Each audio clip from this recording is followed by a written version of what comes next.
नमस्कार मंडळी, कशा आहात तुम्ही? कधी कधी आपण कामे करताना किंवा जेवताना चालताना असे बहुतेक आपल्याच मनात विचारचक्रे चालू असतात. त्यातलाच हा एक नमुना.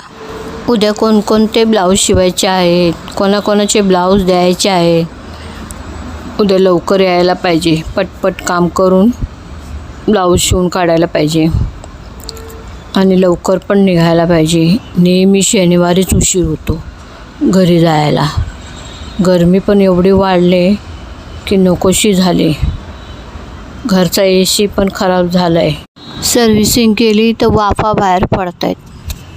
त्याला पण आत्ताच बंद पडायचं होतं. पाऊस पडेपर्यंत चालला असता तर आता दुष्काळ 13वा महिना. आता मरा गरमीतच. आज तरी 8 वाजता बंद करूया.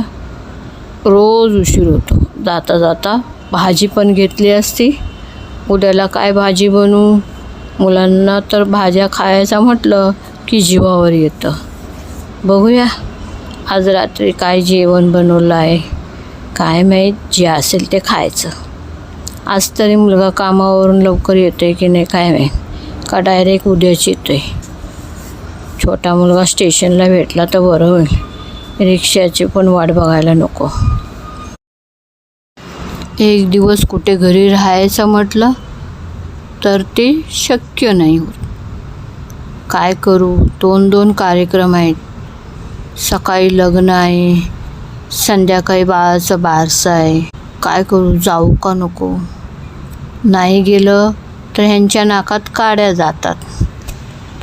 आमच्या बाईने काय माहीत जेवणात जास्त तेल घातलं की काय. मोदीजींनी सांगितलं आहे तेल कमी वापरा. आता माझा नवरा बोलत होता ते काय कमी होतं?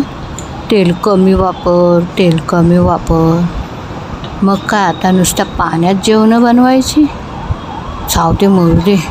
उद्या सकाळी लवकर उठायचं आहे. भाजी चपाती बनवायची आहे. माझीच मस्ती. चांगली चपातीला बाई होती तर नको झाली. आता करा चपात्या. सावते बाई. विचार करून करून डोकं फुटायची वेळ येईल.